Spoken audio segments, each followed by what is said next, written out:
Hello students, welcome to my channel UP board class 12th। और आज हम पढ़ने वाले हैं फिजिक्स का चैप्टर फर्स्ट, विद्युत आवेश एवं क्षेत्र। वीडियो शुरू करने से पहले मेरे चैनल को सब्सक्राइब कर दीजिए और बेल आइकन दबाना ना भूलें, क्योंकि मेरी वीडियो सबसे पहले आपके पास पहुंची। तो चलिए स्टार्ट करते हैं। विद्युत आवेश को पढ़ने से पहले हम स्थिर वैद्युतिकी को पढ़ेंगे। क्या होता है कि भौतिक विज्ञान की वह शाखा जिसमें हम ऐसी वस्तुओं का अध्ययन करते हैं जिन पर आवेश स्थिर रहता है, स्थिर वैद्युत विज्ञान या स्थिर वैद्युतिकी कहलाती है। क्या कि भौतिक विज्ञान की वह शाखा कि ऐसी वस्तुएं जिन पर आवेश स्थिर रहता है, स्थिर वैद्युतिकी कहलाती है।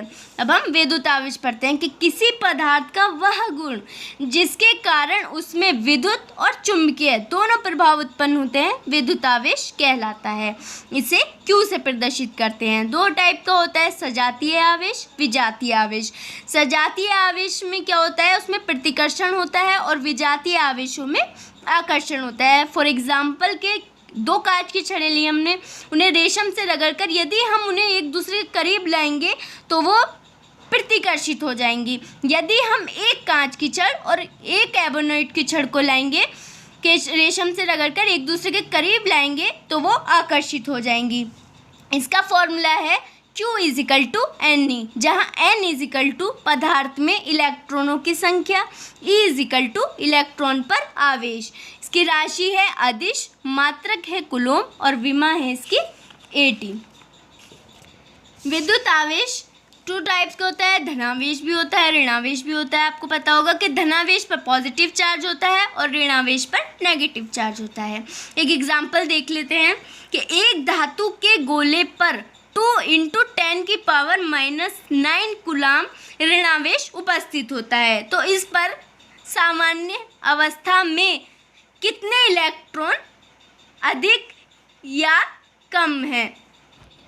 देखिए, धातु के गोले पर आवेश कितना है ये दे रखा है, Q = -2 × 10⁻⁹ कूलॉम, क्योंकि यहाँ पर कूलॉम ऋणावेश उपस्थित होता है। इलेक्ट्रॉन पर आवेश कितना होता है, E सबको पता होता है कि -1.6 × 10⁻⁻19 कूलॉम। फॉर्मूला लगा देंगे विद्युत आवेश वाला, Q = Ne। N हमें निकालना है तो N = Q/E। Q की वैल्यू रख देंगे, E की वैल्यू रख देंगे, सॉल्व करेंगे, ये आएगा। आते धातु के गोले पर ऋणावेश है तथा इस पर 1.25 × 10⁻10 इलेक्ट्रॉनों की अधिकता है। अब हम पढ़ेंगे प्रेरण द्वारा आवेशन। किसी आवेशित वस्तु को निकट रखने पर अनावेशित वस्तु में आवेश के पुनर्वितरण द्वारा उसके निकटतम पृष्ठ पर विपरीत प्रकृति के आवेश उत्पन्न होने की ये प्रक्रिया स्थिर विद्युत प्रेरण कहलाती है। डायग्राम के थ्रू आपको समझाऊंगी मैं कि दो हमने गोले लिए जिन पर कोई आवेश नहीं है। अब हम एक धनावेशित छड़ लाए, जैसे कि डेफिनेशन के अनुसार के आवेशित वस्तु को निकट रखा है तो अनावेशित वस्तु में आवेश के पुनर्वितरण द्वारा उसके निकटतम पृष्ठ पर विपरीत प्रकृति के आवेश उत्पन्न होता है। कि देख लिया आपने कि विपरीत प्रकृति का आवेश उत्पन्न हो रहा है, इधर नेगेटिव है इधर पॉजिटिव। अब छड़ को ऐसे ही रख के हम दोनों गोलों के बीच की दूरी थोड़ी सी बढ़ा देते हैं। अब क्या होता है कि एक तरफ नेगेटिव हो जाता है, एक तरफ पॉजिटिव हो जाता है। अब छड़ को हटाकर दोनों गोले के बीच की दूरी और बढ़ा देते हैं तो ए जो गोला है वो तो हमारा ऋणावेश हो जाएगा, बी गोला हमारा धनावेशित हो जाएगा। तो अब पढ़ते हैं विद्युत आवेश के मूल गुण क्या होते हैं। आवेशों की योज्यता, कि क्या आवेशों की योज्यता है, किसी निकाय के जो एक है, मतलब जैसे कि Q और उसके अवयवी कणों, सभी अवयवी कणों के निकाय के बीजगणितीय गुणनफल के बराबर होता है, जो Q = Q1 + Q2 ± Q3। अब सेकंड है विद्युत आवेश संरक्षित है। सबको पता होगा संरक्षण का नियम के आवेश को ना तो संरक्षित किया जा सकता है ना ही उसे उत्पन्न किया जा सकता है, बल्कि एक वस्तु से दूसरी वस्तु में स्थानांतरित किया जा सकता है। अब थर्ड है विद्युत आवेश को क्वांटमीकरण, कि प्रकृति में आवेश सदैव एक निश्चित न्यूनतम मान के पूर्ण गुलज के रूप में होता है। जैसे कि ये होता है कि N = 2E, 3E, 4E, ना कि ऐसा नहीं हो सकता कि 2.5E, ऐसा नहीं हो सकता, 1.5E, ऐसा नहीं हो सकता। अब हम पढ़ेंगे कूलॉम का नियम।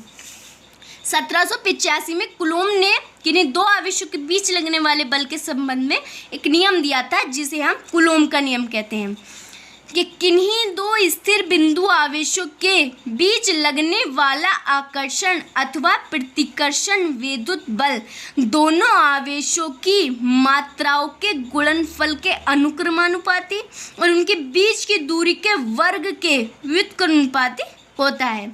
इसे हम ऐसे भी लिख सकते हैं, समानुपाती नियतांक हटाने के लिए हम के लगाते हैं क्योंकि एक समानुपाती नियतांक है। अब हम इसका एग्जाम्पल देख लेते हैं कि दो गोलों के आवेश क्रमशः 2 × 10⁻⁷ कूलॉम 3 × 10⁻⁷ कूलॉम है जिन्हें 30 सेंटीमीटर की दूरी पर रखा गया है। देखिए इसमें वैल्यू दे रखी है, Q1 दे रखा है, Q2 दे रखा है और R दे रखी है। उनके बीच कार्यरत कूलॉमीय बल का परिकलन कीजिए।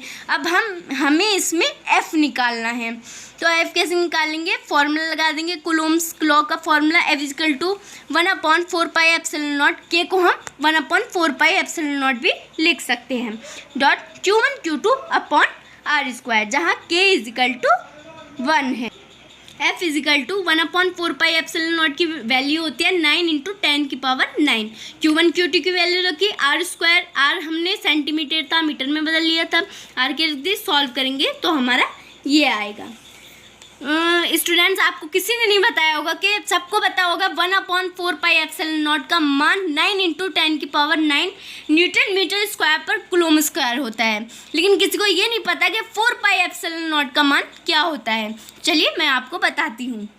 ऐसे 1/4πε0 का मान लिख देंगे, यहाँ पर 1/4πε0 = 9 × 10⁹। इसके नीचे हम 1 मान सकते हैं, क्रॉस मल्टीप्लाई करेंगे इसकी = 1। 4πε0 ये इसके डिवाइड में आ जाएगा, इसके ऊपर हम 1 मान लेंगे, ऐसे करेंगे तो 4πε0 = 1/9 × 10⁹ होता है।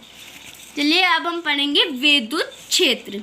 क्या होता है विद्युत क्षेत्र? कि प्रत्येक आवेश के चारों ओर का वह क्षेत्र जिसमें किसी दूसरे आवेश को रखने पर वह आकर्षण या प्रतिकर्षण बल का अनुभव करता है विद्युत क्षेत्र कहलाता है।